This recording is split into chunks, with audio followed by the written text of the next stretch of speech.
Good morning. Good morning. James, good morning. How are you? Good morning. I'm doing well. Awesome. So we are live. We're live, and welcome to MMBBA Live. My name is Sean Williams, and I'm your host and current president of the Maryland Mortgage Bankers and Brokers Association (MMBBA). So, as you know, each week we bring conversations focused on leadership, advocacy, and what's happening in our industry right now. And so, given the way the market conditions are, we're just like all navigating it. And today's conversation is especially timely, I would think.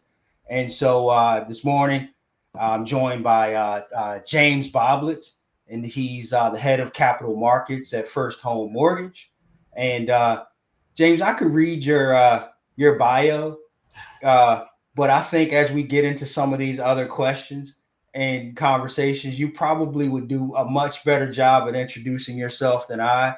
Uh, but I just know that you have extensive experience across capital markets and like pipeline analytics and mortgage-backed securities risk management and such. And uh, if anybody understands how difficult it is to get a CFA and become chartered financial analyst, I think out of everything that I read, that's the thing that's like super impressive to me. Is the fact that you've been able to do that, because not there aren't too many of you, from my understanding, that are out there with the CFA. And so but before we dive into this market discussion today, so we always start, James, with sort of an opening fun fact type of question. And so I want to start with that. And so my question is, what's one fun or unexpected fact about you that most people don't know but probably should? And then we'll get into it. Well, let's see. Yeah, that's quite a bit. I don't know about probably should, but one thing I guess it's a little fun about me is so I work in capital markets, as you mentioned. It's a stressful job during the day. I like to de-stress by cooking and baking. And I live in Baltimore City, and within the neighborhood, I guess I've cultivated a little bit of a reputation for cooking elaborate dinner parties for some of our friends and so on. So that's what I like to do to de-stress. It's nice to control something. That's really cool. Do you have a favorite dish? I don't really have a favorite. I like to make all kinds of things, and part of the challenge is making things I've never made before, and so on. But I will say that I host for a couple of my buddies. I host a monthly steak night where where we all come over and I do the cooking and so on. So I guess that's probably my forte. That's an amazing idea. I remember so my son, he's and daughter, they both like to cook. They're really good at math, right? Hmm. And so I if there were times where I just didn't understand why the kitchen was torn up, and there's just stuff everywhere, and they were so excited about cooking, and I just didn't know how normal that was, right? I like to cook as well, but I remember having a parent teacher conference with a math teacher, and they were saying that folks that have a high aptitude for math, they really like to cook because it's a formula, and it's Hmm. you kind of go in and manipulate the recipes and such. And I didn't realize that, but now that makes a lot of sense because you're a math person. Sure. For sure, and really analytical. But that's a pretty cool story. I don't think that I would have said that. I didn't think that you were a cook or anything, but that's a pretty cool fun fact. So Yeah. I'll be I won't cost you a lot of money because I don't eat steak, right? so, so you can invite me over and I have some wine or whatever it is There it is. that you guys do. That's perfect. That's perfect. Come over anytime. Yeah, got it. So before we also get into the questions, is there anything that I missed? You want to tell us about yourself before I start like peppering you with these questions and having you get your crystal ball out? That's it. I have it ready to go. Shined it up last night. No, I think you pretty well covered it. Yeah, I hadn't. Yeah, the years during the CFA process were pretty fun. But no, I've been at First Home now for going on 5 years at this point. I live in Baltimore. Prior to that, I worked for a company called Compass Analytics for just about 10 years, where basically that's the software that a lot of lenders, certainly in the area, use for their risk management and secondary marketing execution. And then before that, I worked for about 4 years on an equity market making desk. So I was on the stock side of the house too. So I've been in capital markets and for a long time at this point in a lot of different ways. Sounds good. Thank you for that. CMG Home Loans, CIC Credit, and Bay Capital Mortgage. Thanks to those three companies for sponsoring this live stream. We really appreciate your continued support. First Home Mortgage is always has been a pretty big contributor to the Maryland Mortgage Bankers and Brokers Association, so we appreciate you as well. So, James, from a capital markets perspective, it's been volatile for a long time now, many years. And from that perspective, how would you describe the current mortgage market environment? Well, to your point, we've been in this kind of period of what I would refer to as elevated volatility for quite some time now. And I think the thing that I would say is that there's maybe what's a little unique about 2026 is that there are so many moving parts and they're so often contradictory. We often joke in finance and economics about, being a three-handed economist where it's like, all right, on one hand, but on the other hand, but on still a third hand and so on. It feels like that's kind of what's going on right now. We've been big picture kind of in this macro cycle where after the end of the COVID-19 pandemic, the Fed has been trying to cool down inflation. They've been trying to get inflation back to normal. And as a result, rates have been a little high. But at the same time, that's kind of the one hand. But at the same time, then we've been dealing with the potential inflation from tariffs. And there's been a lot of uncertainty about that. The economists generally are terrified of tariffs. But then it turned out that it maybe wasn't as bad as they thought and so on. So then was that just, were they wrong or were they delayed, right? And then just as soon as maybe the dust started to settle on that, all of a sudden we had a conflict in Iran. And we had oil price shocks that we haven't really seen in quite some time too. So it's just a lot of moving parts is what I would say. And I think that from a lender's perspective, that complicates things a little bit in terms of, what are the most important things? Sometimes in finance, we talk about the idea of signal versus noise. What's really the thing we want to be focusing on right now? And what is some of the things that, it's important, but at the end of the day, they're just noise. So a whole host of different things. But like I said, I think the thing that is the theme of 2026 right now is just how many things are going on that are kind of contradictory all at the same time. Sounds good. Thank you. And so you mentioned some of the signal versus noise, right? But specifically, can you get specific on some of the factors that are driving the volatility? Like what's a signal? Like what's the noise piece? And I know that's important to you, right? Because of the macro level that you deal in, right? But so two things: as a company sitting in your seat versus maybe a loan officer that's in the streets, and we have to either lock a loan or float it or whatever it may be, give sound advice and such, or understand how the market works. Just maybe 2 to 3 things that are specific to talk about what signal versus noise are. Is that something we can speak to?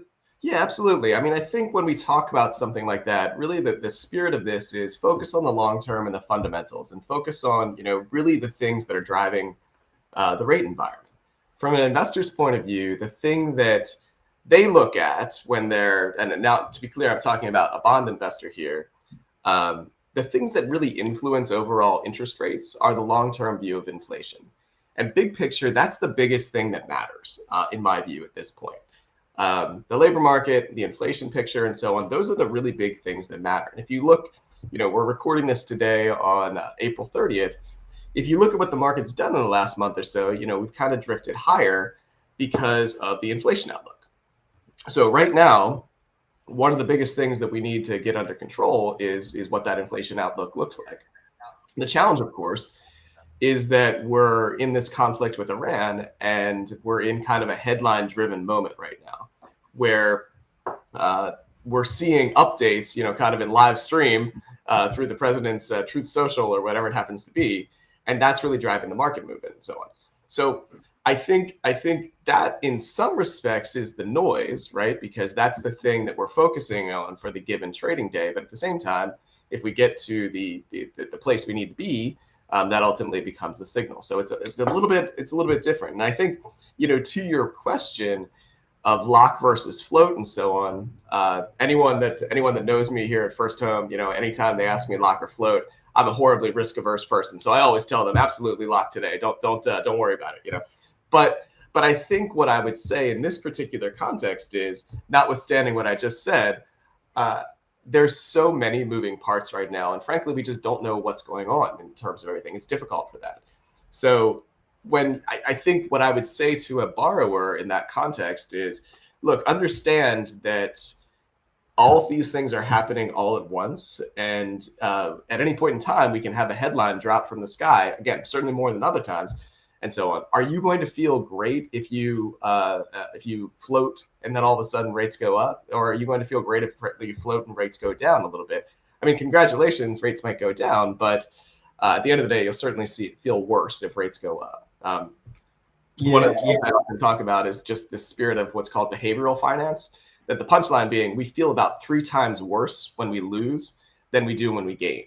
And I think right now the risk is certainly to the downside, right? That congratulations, we might make an extra eighth or something to that effect if we get lucky and float. But for me personally, let's focus on the big picture. Let's focus on the transaction. Let's lock it in today. Yeah, I tend to agree with you. The risk isn't really worth the reward many times. At the end of the day, it's affordability. Is this a payment that works for your household, like as it relates to a borrower standpoint? And if it is, let's go ahead and lock it in, because as you mentioned, there could be a drastic swing.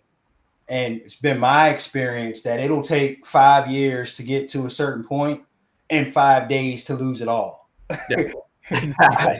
Maybe I'm exaggerating. It's a hyperbole, but like it does seem like it takes a lot less time to lose the momentum and the gains that we've generated. And so I just hate to see when those types of things happens, because it puts the borrower, the end user in a difficult situation. So pricing, margins, execution at the lender level. We were talking about this a little bit before we got started, but until you actually kind of understand and see how these things move, because we talked about this pie, can't make the pie bigger and such. Like, how do the conditions translate into the pricing and margins and execution at the lender level? It's a really good question, and I think very big picture, secondary marketing, capital markets, whatever you want to call it, kind of has this reputation of being the wizard behind the curtain. I don't really know what that guy does, but he seems smart, kind of thing, right? But the reality of it is, it's just like building anything else in terms of creating rates and prices. It's understanding the inputs. The rhetorical question I would ask is, what is a car worth? What does it cost to build a car? And someone might answer that by saying, well, I don't know, I guess, what does it cost for the tires? What's it cost for the steel? What's it cost to assemble it, right? And you would put up all these different things together and you'd say, this is what it costs to build that car. And then you would say, okay, great. Now I want to sell it. What do I want my profit margin to be? And that would be your price, right? It's the same thing in mortgage banking. It's the same thing. So it's understanding what the loan itself is worth, what the right to service that loan is worth, what kind of credit adjustments we have, and then where we can ultimately sell that loan. So different lenders have different, what I like to refer to as infrastructure. And by that, I mean, what are are they approved with Fannie, Freddie, or Ginnie, for example? Are they selling to their own portfolio? But at the end of the day, the question is, what are they able to sell that loan for? To your point, what is the size of the pie, right? And then what is the profit margin structure that they need to hopefully keep the lights on and put a little money in the bottom line, right? And so from there, you simply build, you work backwards. Now, in volatile markets like today, that exercise sometimes becomes a little bit more challenging for a whole host of fun, esoteric secondary reasons. But at the end of the day, the fundamentals haven't really changed, which is understand the inputs, understand where you're able to sell, understand what the lender's strategy is, back off a profit margin, and go from there. Sounds good. Thanks for that. And so you talked earlier about behavior. Specifically, you said that you use the word behavior. And then so like, what are you seeing as it relates to like the pipeline behavior and like, hedge performance in this market? Doesn't necessarily have to be first home, but like, I know you have peers in the industry and you do a ton of research and keep up on things, but like, what are you seeing in terms of like pipeline behavior? Well, I think I'd kind of describe that two different ways. The first is if you look at kind of the composition of volume. Certainly, we're in a heavy purchase market at this point, but we have little refi boomlets, and so that's an opportunity that we need to be prepared for. Lock terms tend to be shorter right now, as originators out there know. It tends to be, hey, I can close you in 14 days, I can close you in 7 days, whatever the answer is, right? So that ends up being a help. But I think in terms of the main drivers and the thing that is impacting secondary execution right now, really, again, kind of goes back to understanding those inputs. Different loans are more valuable than others. Different loans have more pricing incentive than others. For example, an investor, for a long story, will pay more, all else equal, for a $200,000 loan than they will for a $700,000 loan. It has to do with how likely that borrower is to refinance and prepay. Well, in periods of market volatility, that premium that they will be willing to pay can be volatile. It can change a lot, right? And so that's an impact then of where the hedge performance can suffer, right? Where we lock in a loan, assuming we're going to receive X premium, and then 15 days later, the market's in a terribly different spot, and it's gone up and down and up and down and up and down between then. And it turns out that we're getting half of X pay up, or whatever it happens to be, right? And that for a lender can be erosion to their profit margin. And of course, it can go the other way. But again, back to behavioral finance, right? We tend to really worry, rightly so, about the downside as opposed to certainly the upside. So I think the impact of market volatility on our pipeline is most seen in things like that. Things like changing pull-through, changing what we call specified payups, changing values for servicing rights, and so on. And I think big picture, what that means for lenders is it really puts an onus on understanding those inputs.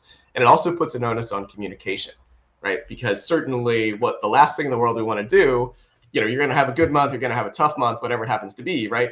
But how are we going to explain that? How are we going to make sure that everyone's on the same page, that this is what we're dealing with, and that we're hopefully managing it the best we can? Sounds good. You're making it easy for me. It's like you're throwing softballs to all these questions that I have.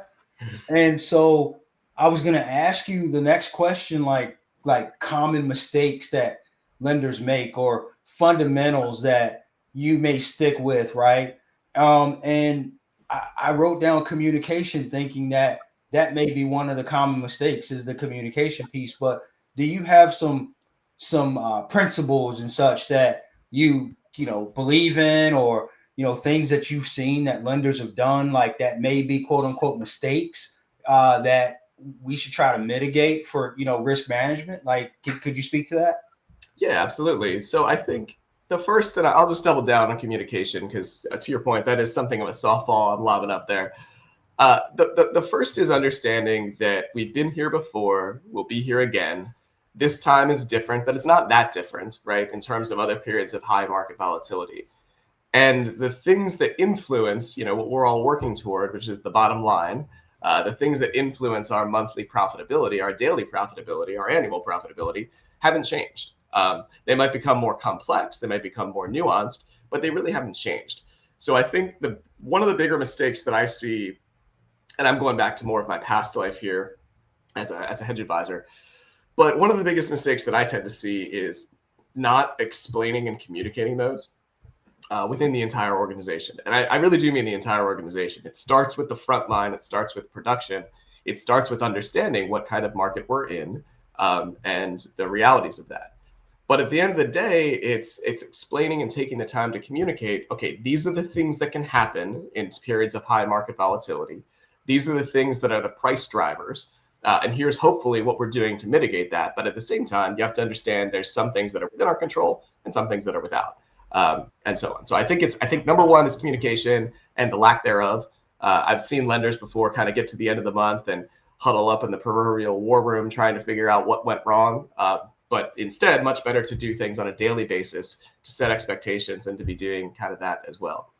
The other thing that I would say is trying to do too much and overreacting. Again, I think in a period like what we're dealing with today, where we have, again, a headline-driven market, we have global conflicts and wars, we have the conflict at the Fed, we have a whole host of things that I could spend the next hour talking about, right? But all these different things, I think we're constantly getting inundated with the desire to do something, right? We have to do something. I have to do something today to be something different, right? One of my favorite books about finance is written, it's a long time ago, almost 100 years ago at this point. It's called Reminiscences of a Stock Operator. And this book is about this guy who was like kind of the first famous trader, essentially. And he starts, being a stock trader, like trading every little tick and trying to make short monies or whatever. But then over the years, he becomes more of a long-term investor. And he has this famous quote that says, "It was never thinking," meaning reacting to little fluctuations. "It was never thinking that made the big money for me. It was always my sitting." And that's not to suggest we need to be complacent, in my view, by any stretch of the imagination. But it is to suggest that in times like this, there's a temptation to, find the hot new product. It's the temptation to do something. I have to make a change. I have to find a new investor. I have to shift my profit margin strategy. I have to chase new. All those things are fine, right? But again, it's losing focus of the big picture. And I think much better, the highest performing lenders that I've ever worked with are the ones that really focus on their craft, focus on taking things just to the next level of detail, focus on just getting a little bit better every day. And again, that's not to suggest there's not something worth pursuing, but it is to suggest that in periods like this, we tend to take our eyes off the ball, when instead we could be doubling down and really focusing on the big picture and the manufacturing process as a whole. It's great. It's great. Good stuff. So maybe two more questions. Do you have time for like 2 or 3 more questions? Absolutely. Okay, sounds good. And so market trends. What are some market trends that lenders, executives, loan officers should be like paying attention to right now? Well, I think when we dig into the day in the life of a lender and what we really need to be focusing on, the question that I would go back to is like, how do we become the best in class? How do we become the envy of our peers? I used to play a lot more golf. I once hit a golf shot, and my golf pro or whatever looked at me. He's like, "All right, I looked at it a little too long. I must have been too proud of it." And he goes, "All right, you're good. You're good. Let's make you better." First of all, I'm not that good. Second of all, I never forgot that quote though, right? So like, what is the thing that we can do to really stand out? And the answer to that, I think, is in terms of a trend, I'd really go back to this idea of what I refer to as price discovery. The way that loans are valued, again, the size of the pie, the way that loans are valued has never been more detailed. Enabling technology has allowed for lenders and investors to really put their best foot forward, to really sharpen their pricing pencil, if you will, in ways that they've never been able to before. And I think sometimes lenders have a fallacy of being complacent, that this methodology has always worked for us before, right? So let's not rock the boat. Let's not change. We've whatever. But the reality of it is, I think lenders need to understand that investor pricing has never been more granular, and there's opportunity for differentiation with the right kind of strategy. So really understanding how loans are priced, I think, is something that can make a lender very differentiated as they create their profit margin structure. The other big one that I would say in terms of a market trend is what we call recapture. And by recapture, what I'm referring to here is the idea that we retain the servicing rights for a loan, and hopefully when the loan refis, we get that next loan. We retain that customer. From a technology point of view, that's something that some of the largest lenders in the country have really been doubling down on for many, many years. And as I realize that we're not in a refi market, but at some point we will be. And I think, again, lenders have long memories and remember the refi boom that came following the COVID-19 pandemic. But the reality of it is, a couple years later and so on, the state of recapture, the ability to actually stay in front of that customer has changed dramatically. And I think that one of the biggest things that lenders need to be cognizant of is just that paradigm. Doesn't mean they can't compete. Doesn't mean that they can't recapture borrowers in the face of the big guys. In fact, quite the opposite. But I think that that's a big trend that if leadership teams aren't talking about, they're probably missing out on. So yeah, I think that's probably the two big things that I would say is price discovery, understanding how and why loans are priced, and making sure you're able to best articulate that. And then the recapture play, how are we best staying in front of our borrowers today, not necessarily how have we done it in the past. Sounds good. And that happens from the company aspect to stay in front of the clients, but also the loan officers. So the loan officers that are listening out here, he's telling us that it's important to also for us to stay in front of the clients as well. So there should be some sort of a strategy around that. So James, thanks for that. So I'm going to give you like 10 seconds, maybe as long as 30 seconds to go and find the crystal ball, because we have that question coming. So say 6 to 12 months out or whatever. I've been telling people 12 months for the last 3 years. 4 years. In so many words, like, we just keep thinking it's coming. It's things are gonna change and sort of switch and work better in the consumer's favor. And so, like, what should like leadership teams, loan officers again, be preparing for regardless of of rate direction? Like, is there anything different than what you said? Like, what's it? Just looking ahead, and again, we know you can't be responsible for stating exactly what's going to happen because, as we mentioned at the beginning, there's so many moving parts, and things are changing on a daily basis. But like, what are some of the things that keep you up at night, and things that you're thinking about, even that you're excited about 6 to 12 months from now? Well, I would start by saying this: the economists and the research that I read was pretty uniform coming into this year that just to focus on mortgage rates, that we'd be somewhere between, call it, 5 3/4 on the low end for a conventional 30-year fixed, and maybe 6 1/4, 6.5 on the high end, right? So we're probably in that range, maybe a touch toward the high side at this point, right? But big picture, the trend is remains intact. It's again tempting to think that rates are quite high right now, but of course, any of us that have lived through the last couple of years know that they could be higher. We see rates continuing to generally decline. I think certainly we're in a period of volatility right now. We're never going back to 2 and 3% mortgages anymore. I can't say that more firmly enough, right? But then the question I like to ask people as well, just kind of as a thought experiment, is, all right, I want one of you to lend me money for 30 years. Pick a number, $500,000, whatever, right? I want to pay you 2% mortgage interest. Does that sound good, right? The answer, of course, is no. How about 3? How about 4? How about 5? All right, you start to get interested, right? So you see where I'm going with this, which is that we were artificially low, right? And so I think, the question becomes, what should a mortgage cost, right? I think we're gradually heading toward that direction. I think it's good news. I think that we're going to move there, move a little lower in the coming months and weeks and years. But I think it's going to happen a little slower than we would all prefer, is kind of my general answer. Thanks. And so this is, I don't know if we missed anything, if there's anything we should add, but the last question I have, or last request, is can you leave us and our members with one practical takeaway? I mean, you've given us tons so far, but like, what's the one takeaway that you give us today, based on our conversation, or just your thoughts in general? I would say the biggest on navigating the market today. Yeah, the biggest thing for me, you asked, something I do to sleep well at night, is really the idea that we've been here before, we'll be here again. Sometimes the times are so good that it presents problems.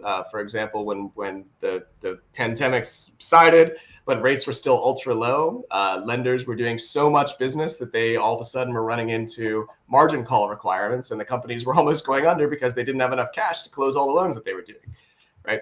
We've been here before, we'll be here again. And I think that's the biggest thing that I would say. So to that mind, what is the takeaway? What is the thing we need to do? In my view, it's communicate and educate. And that's really all it comes down to, in my opinion. And that's certainly part of the great work that the MMBBA does, is take the time to understand the inputs, take the time to understand the details, dig into that next level of detail. Because once you're able to understand it, you're able to communicate it. Once you're able to communicate it, some of the friction that naturally comes within organizations when times are tough, right, dissipates. So understand the big picture. This is a challenging market, yes, but nothing unprecedented. And with that in mind, what can we do about it, right, is better dig into the nuance of everything, better understand the inputs, and use that to better our organizational success. Man, that's awesome. Did we miss anything? I think we nailed it. I don't know.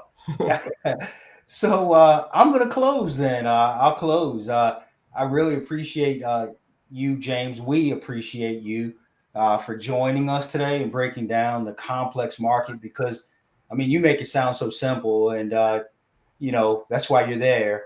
But it's just the way you've broken it down. It's just practical and relevant for our members, and we appreciate that. Speaking of members and sponsors and such, I need to say thanks again to Bay Capital Mortgage. Thanks again to CIC Credit and CMG Home Loans for your sponsorship. We appreciate that. And for everyone else that's watching, understanding the capital markets dynamic, risk management, and market discipline is critical in times like these. Conversations like this help us cut through the noise and focus on what really matters, because you mentioned signal versus noise. And so just be sure, if you can, to follow us, follow MMBBA for future episodes of MMBBA Live, as we continue to bring perspectives that help you stay informed and prepared. And so, again, James, thank you for your time. 1 second, I got distracted. And again, I'm Sean Williams, and thanks again for joining us, and we'll see you next time on MMBBA Live. Thanks again, James. Thank you.